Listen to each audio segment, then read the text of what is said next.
Ntaco bakivuze ko novuga ngo inyishu batanze ni kuri ico kibazo. Mugabo batanze inyishu ngufi kuburi bibazo vyinshi byabajijwe na bamwe n'abandi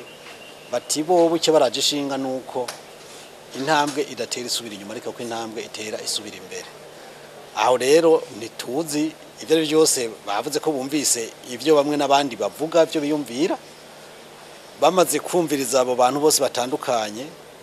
bazobonana baraza kubonana canye n'umukuru w'igihugu iryo baza kumubwira nibaza ko ari jambo ritomoye ko baravuga bati amasezerano y'Arusha ibwirizwa shingiro nivyubahirizwa. Bamwe n'abandi bavuze ivyo biyumvira kimwe cyoco duhuriza ko nuko amategeko arahari yaratomoye ibwirizwa shingiro rirazwi ibwirizwa plutôt amasezerano y'Arusha arahari bavuga bati nivyisungwe kuvyisunga rero bivuga iki kuvyisunga bivuga kuvyubahiriza urumva ivyo tuvuga tuti bakarenga karimbi abanyagihugu nabo bazafise uburenganzira nabo bukuvyanka babigaragaze mu kwiyerekana mu mabarabara uko kurenga karimbi rero nivyo rero nabo badashigikira mu vyukuri iyo bavuze bati nimwubahiriza amategeko ukwari bababwiye twese babadukebuye twese ico baciza rero nuko abo bashaka iyo manda ya gatatu boreka kugira ivyitwazo bagahagararira amategeko ukwari hanyuma twese tukayubahiriza cyo kimwe nta mutsi woba wishibere kuko ivyo arivyo byose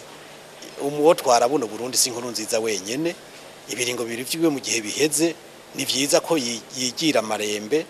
na cyane ko ayo masezerano y'Arusha n'ibyo bwizo shingiro bico bimuha ikibanza ciza cyo kuba umukenguza amateka ubuzima bwe bwose ahagumana ivyubahiro nk'umuhaza atwara igihugu baguma bamugirira ivyo bagira n'abandi bahoze batwara kino gihugu sinumva igituma wewe yoguma yizigitira uyu munsi agategura abantu ngo bazoza guhondagura abantu ngo kubera bagize manifestation biyamiriza icyo kiringo kiwe ca gatatu kinyuranije n'amategeko ni nacyo gituma ndobwira nabo bantu bajejwe umutekano mu vy'ukuri ni babe mu ruhande rw'abarundi n'abarundi kazi twese iki gihugu niba uyu munsi cyaragize agahenge nuko habaye ayo masezerano nuko habaye iryo bwirizwa shingiro twese tukagerageza kuvyisunga mu gihe rero hari umwe yoshaka kubirengako ngo abigwize n'ubusa urumva yuko ingaruka zitoba nziza.